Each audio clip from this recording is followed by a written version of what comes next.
You can never become a Westerner. These were among the comments made by top Chinese diplomat Wang Yi.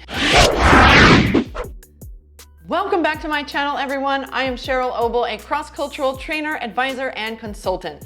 This means I help people not make an ass out of themselves when they deal with other cultures. So you are in the right place to hear a cultural analysis of conundrums just like this one between the US and China. The CNN article by Nectar Gan on July 5th reported comments made by Wang Yi during the opening ceremony of the International Forum for Trilateral Cooperation, which China, Japan, and Korea have been attending every year since 2011. Prompting the remarks is, of course, the mounting tension in the region as the US strengthens ties with Japan and Korea, while China becomes an increasingly stronger economic power and rival to the US. That's a quick breakdown. Of course, there's more to it, but that's all I'm going to say for now. And using Wang's comments as a sort of springboard, I will highlight three major cultural differences between East and West: low context versus high context communication, individualism versus collectivism, and the saving face value. The first remark I will comment on is this one. Wang alluded to the US's tendency towards confrontation and creating division.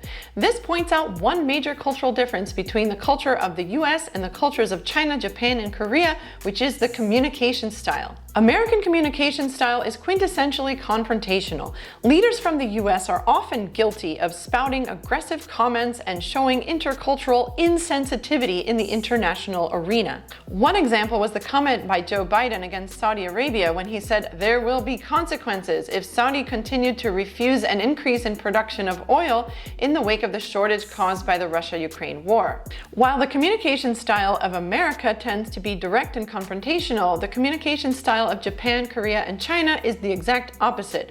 They tend to speak in a way that's indirect, layered, containing nuances, and prompting the listener to read between the lines.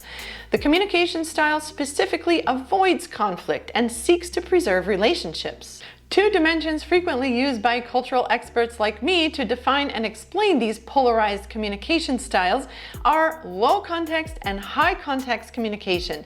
These terms were originally coined by the interculturalist Edward Hall. Low context communication is direct, to the point, and messages are delivered without sugarcoating or masking any emotions.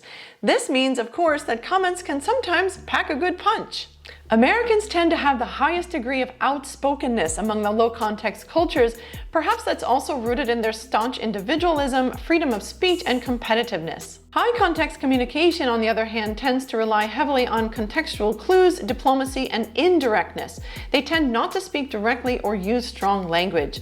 As quoted in the Culture Map by Erin Meyer, a Japanese virtue is to be able to read the air.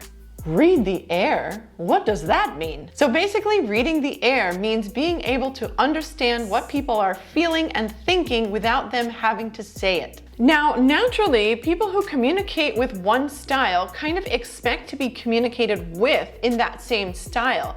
Your ear is trained that way, right?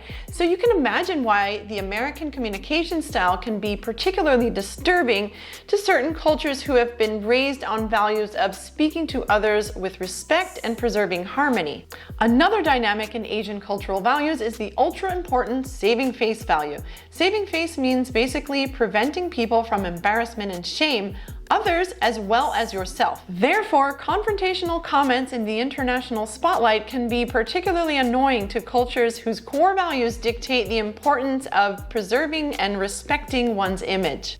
It's rare that people from outside these cultures fully understand this value or the repercussions of violating it. For more on the saving face value, check out this video of mine here. In another comment, Wang called on the Asian nations to remember their roots and Asian values. So where do the values and principles of those cultures primarily come from? Well, one source of the shared cultural values in that part of the world is Confucianism. Confucius was the most famous teacher in Chinese history, a public servant, politician, and philosopher who lived from 551 to 479 BC. The doctrine and philosophies of Confucius shaped core values and principles and are still at the root of the social, ethical, and moral standards in China, Japan, Korea, Taiwan, and Vietnam. Confucius taught the values of hard work and that work is essential to life. Amongst his other teachings were collectivism and group harmony, reciprocity, hierarchy and respect for elders, obedience, discipline, structured society, humility, and saving face. Being a good person meant not being aggressive, collaborating instead of competing.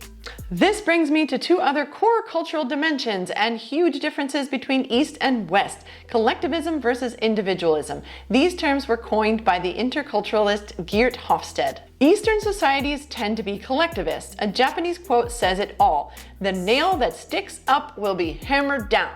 In collectivist cultures, people mold their values to the groups they belong to and try not to stick out too much as an individual. Their sense of community, belonging, unity, and loyalty to society are all super important. In individualist cultures, however, people tend to seek individual success and recognition. Being unique is considered a positive trait, and success means being self-sufficient, independent, and self-reliant.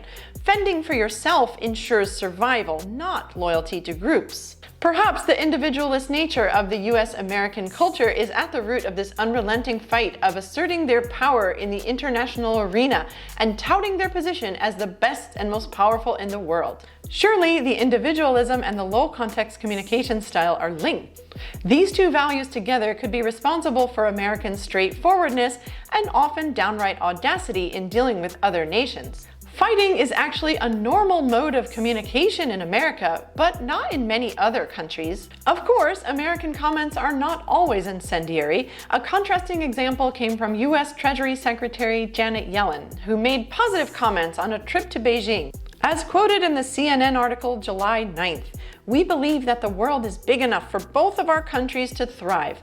Both nations have an obligation to responsibly manage this relationship, to find a way to live together and share in global prosperity." Well said. Never mind that she bowed when meeting China's Vice Premier He Lifeng. I'll save that commentary for another video. So the final remark that I will comment on was when Wang spoke about the differences between Westerners and Asians and noted that you can never become a Westerner. Well, I suppose that's a matter of opinion and preferences. I mean, if someone wants to become Western or someone wants to become Eastern, that's their choice. Of course, political opinions aside, Wang was not speaking total nonsense. I mean, essentially, we are talking about two very different cultures existing on very opposite spectrums of value systems. But being different at the core doesn't mean that effective collaboration is not possible. Different cultures can even complement each other. The thing to remember is that no culture is right or wrong or better or worse. If you think your culture is the best one, you are guilty of ethnocentrism. Cultures are just different, and that's what makes the world an interesting place.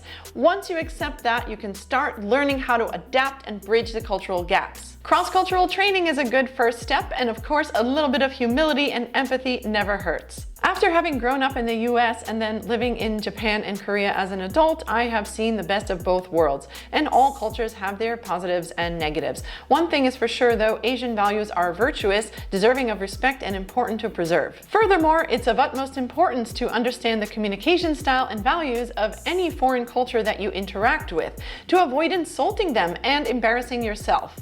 What are your thoughts on the differences between culture and communication style between East and West? Feel free to comment below. I'm always happy to hear counter arguments. Don't forget to click like on this video and subscribe if you haven't already. Bye for now.